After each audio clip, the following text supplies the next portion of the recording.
would have been a film. We will look at this. No.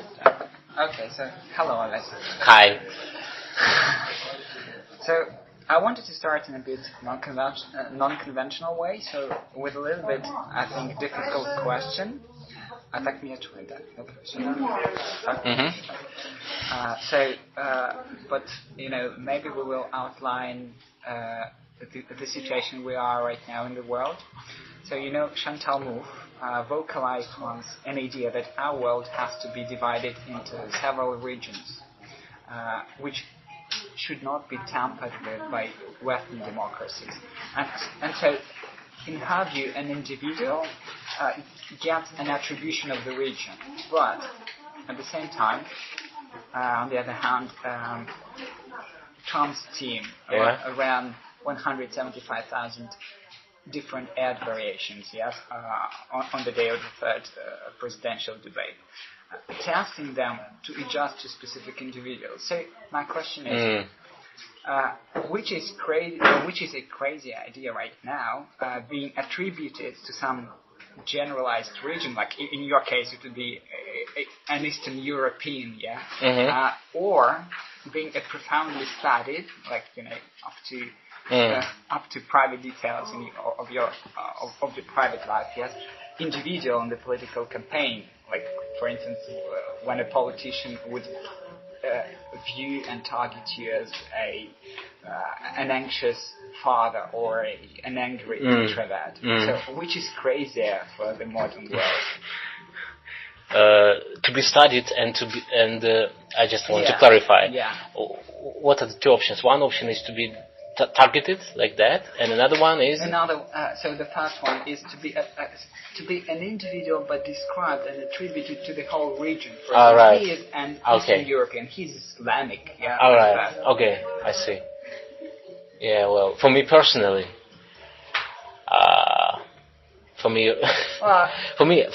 personally, as I would say, it does not really matter, because I don't care much about how digital platforms or people who want to collect data about me online look at me. I'm not really interested in learning anything about this, really, as an individual, because for me, like, I mean, what's important for many people and important for many agencies, organizations, is the issue of privacy. Or privacy. Sometimes they say privacy. And this issue is really much related to this question. And I think many people in our society, in Europe, in the world, they really worry about this issue when it comes to internet, when it comes to the use of their private data that is being used in order to target individuals online for different purposes. But I think actually it's not the majority of people, and I think the majority is really much. They really don't care much. Really, it's what demonstrated by many studies actually, that if people asked what do they think about their online privacy, what do they care about it, whether they take any measures in order to protect themselves online, or whether they think twice when they know that their private data are going to be stored somewhere, they say, we don't care much, And I think it's, me personally and in general public, I think really it's not a big issue for them. Who will win if Chantal Mouffe would run a political advertising campaign and the Trump's team? Which move? Chantal Mouffe's team. I mean, the researcher Chantal Mouffe. So she proposed that idea of basically describing, dividing the world into several regions and describing an individual of that region with an attribution, like he belongs to that region. But Trump's approach to that is contrast to that. So he doesn't see it as a region. He sees an angry father. Yeah. Yeah, and he targets him with a very specific ad that actually is very influencing and effective. Yeah, of course. That's why it's influential. Yes, and well, so the question is whether Move's approach, like saying that you're an Eastern European. No, it doesn't work. What is Eastern European? Will it work in the modern world? No, I don't think so. It's not really a good idea if it comes to political campaigning, for instance. It's where Trump works. Maybe, I don't know, if you're working for different purpose, I can't really think of any purpose for which you can use this sort of thing. Maybe if you're a European Commission and you want to unite Europeans into one entity, you perhaps would like to target them as Europeans, maybe. But can you? Well, of course you can, but whether it's productive or not, I believe it's another question. It's not productive for the purposes of the particular campaign. Trump was very successful in this targeting because he knew that we are modern individuals and perhaps also postmodern subjects, some people would say like this, which means that we have multiple identities, right? And in order to understand us better, we perhaps need to unpack those identities. And one of the way of unpacking them is just revealing particular instances that would distinguish you from other individuals. And it seems to be a very successful way of working with people. Yes. Okay, and so what in whole strikes you the most in this whole thing of using big data in politics? What's so special about it right now? I think it's a really new technology. It's first thing. It's something been developing really recently. Well, if you take data in general, people have been storing and using data for ages, right? But recently, technologies advanced so much, so that would mean that we could proceed and store much more data digitally than years ago, which would mean that companies that own those facilities to store and produce data, they now can collect this data and use them. And it's good because they develop new technologies for us, they learn about us more, and then they provide us with better solutions for our everyday life, and we can see it every day as well. It's not just private companies, it's also, I don't know, it's municipalities, for instance, in the large cities that collect data of how we travel around on public transport, and then use this data to create better, suitable public network for us. But when it comes to political world, it becomes a bit more problematic because we don't really know who and how can use this data about us. And since much more people are now connected to the internet, those companies can store more and more data every day, and we don't really know how to regulate this process as well. This is another big issue because, well, I think before maybe 10 or 15 years ago, there was a belief in technologies that they can improve our lives significantly when it comes to social and political issues in all around the world. And it culminated, I think, in Arab Spring events when many people would say that specific political protest and change of the regimes were triggered by technologies as well, partly. Well, now I'm doing better. I need to correct myself. It's better to say the use of technologies triggered or contributed to the triggering very significant changes in the political world. But these days, I think the trust and trust in technologies and sort of people's attitude towards technologies is changing, and it's changing quite rapidly towards negative side. Papers like this, like Guardian, they would publish a lot of articles every day these days, I think, that would criticize. Even Wired magazine. Even Wired, you see, oh my God, even Forbes maybe, I don't know, I don't read it. But it seems to me that it's really changing now, and that's what strikes me. And I think that big data is one of the issues that change the attitude. Because at some moment, elites and people like critical people or analytical or journalists or kind of all those people that try to analyze things, they kind of discover that technologies are are not as predictable and are not as transparent as they would expect them to be when it comes to general to the proportion of their influence on our lives. So the influence is so large and so huge, but the transparency and clarity is relatively comparably little. Yeah? We don't know much about how, for instance, this data being proceeded. We don't even know how Facebook algorithms that builds your timeline works. We don't really know. Right? It's very interesting to know and learn it. And it also would be interesting to learn how does Facebook build this advertisement platform. It's component that precedes advertisement.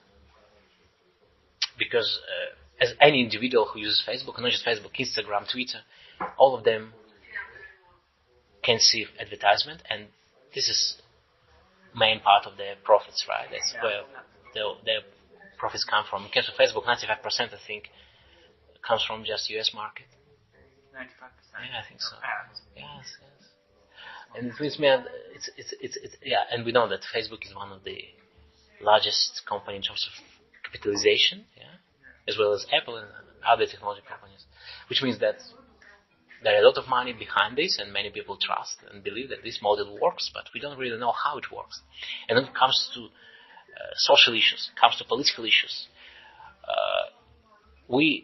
people in Western democracies get used to the idea that their political processes are very well regulated, and they're very transparent, they can understand them easily. But when large political movements start using those technologies like Facebook, like Twitter, other platforms, and not just platforms, and advertisement in general, big data, when they start using big data, we don't really know, and society does not really know how they've been used, and particularly what was the advertisement, what was the ads being shown to particular people. Because, like, for instance, in UK, you can't see any political advertisement on TV, for instance, and in many European countries as well. It's regulated and it's basically banned. You can't buy TV time as a political party during the election time. Why? Because TV is so influential, and so it used to be. It used to be very influential and persuasive, that people understood that basically if you can do this, if you can buy TV time, you can basically win elections by money, and that's it. You can win easily if you just collect a lot of money and raise a lot of money, enough money. And that's what actually happens in political campaigning in US these days, where you can buy airtime, and it means that basically it's still like this, or used to be like this before Trump elections. Those who collect the largest fund, they perhaps have high chances to win because of TV advertisement. It was one of the largest things. So, has politics forever veered away from mass communication? How do you think? Can you repeat? Has politics forever veered away from mass communication, or is it happening that we are veering away from mass communication and getting into specialized? I think it's still mass communication.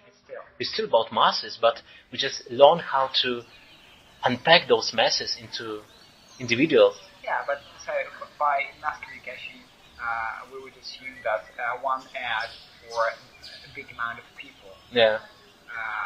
So like a TV ad for both housewives and workers and blue collars and CEOs of corporations. So they used to receive one ad from TV.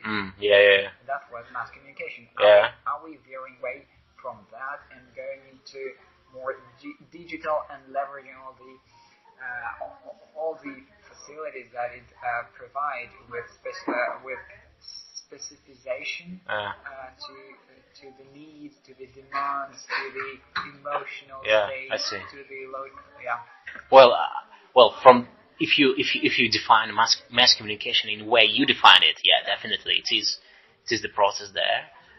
Well, But I believe actually that there was this process for a long time before media been trying to specialize according to the needs of the audience for years, for decades. It's always like this. You can see this newspaper.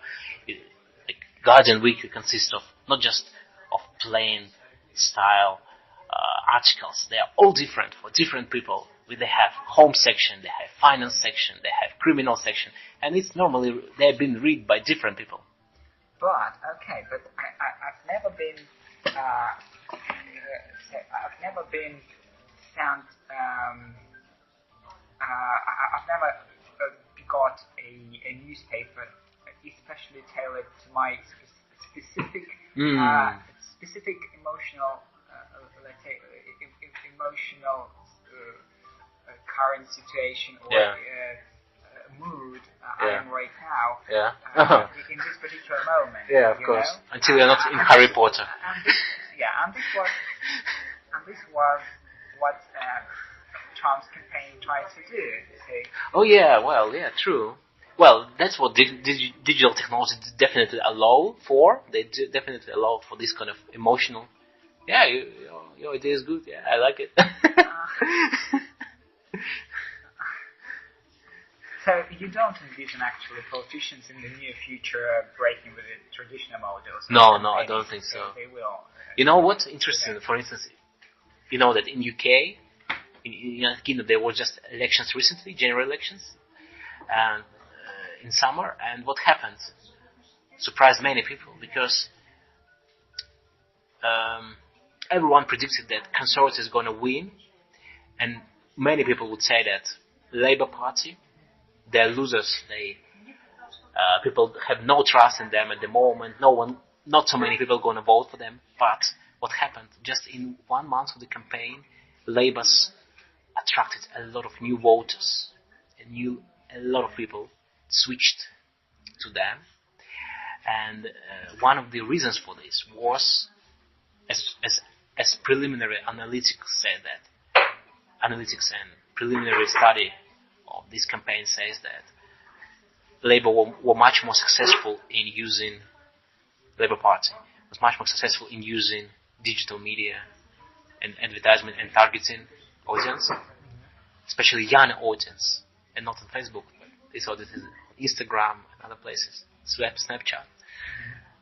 They were much more successful. And this was the first elections where people would say, and researchers would say, it was the first elections when digital media were used significant impact when it comes to the results of the elections. First time ever in the UK. So they had many other elections before, and never ever internet played such an important role as they played now. So you see, it's a long process, and it's still kind of going on even in very developed countries. When it comes to less developed, well, perhaps we won't witness any significant impact of these sort of things in any time soon. So you would say that in the developed countries, we are going to expect that the investment in digital tools will only increase. It seems the like traditional models of campaigning will be abandoned more and more, or they will be reduced. Their use will be reduced, definitely. So, in the US, the laws regarding the release of personal data are more lax than in European countries. True. Yes. But the thing is that actually leveraging data for advertising purposes is like really effective. So we've just discussed that. And like for instance, in Kaczynski's study, who actually became the basis for the whole Cambridge Analytica thing. Yeah.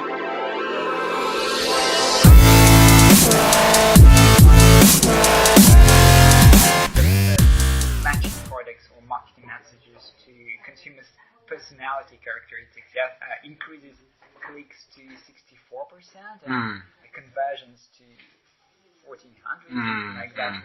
So it's actually absolutely effective. But does it mean that political advertising in digital tools regarding the situation with Trump campaign should be somehow restricted and become less effective and more costly?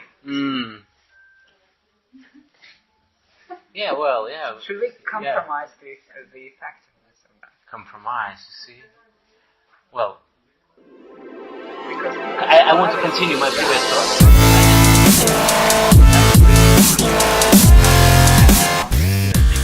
And what started happening recently in Putin's Russia,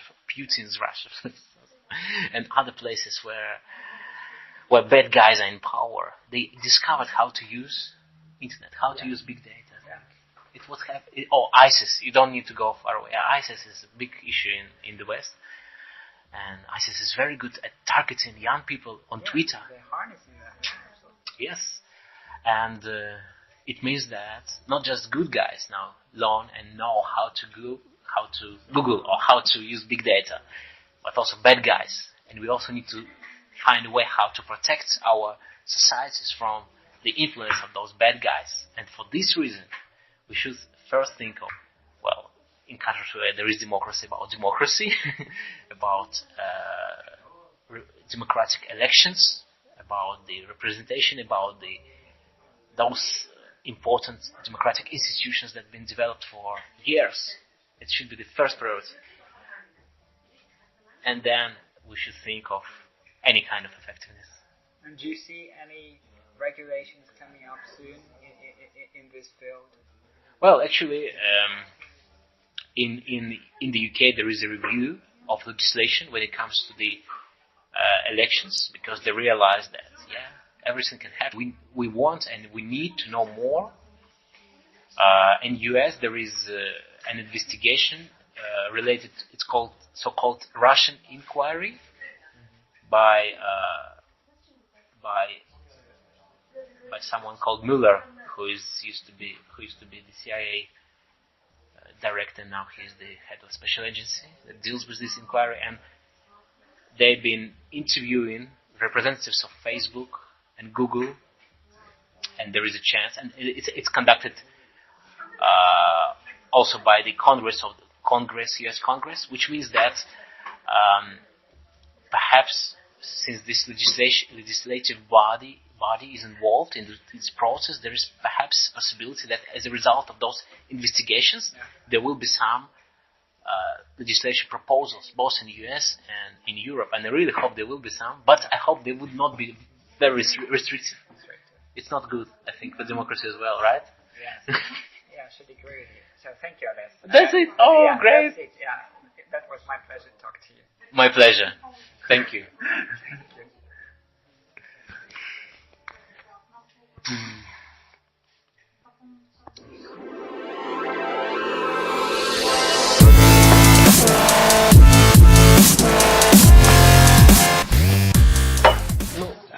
Okay, so hello, Alex. Hi. So I wanted to start in a bit non-conventional way, so with a little bit, I think, difficult question. А так меня чует, да? But maybe we will outline the situation we are right now in the world. So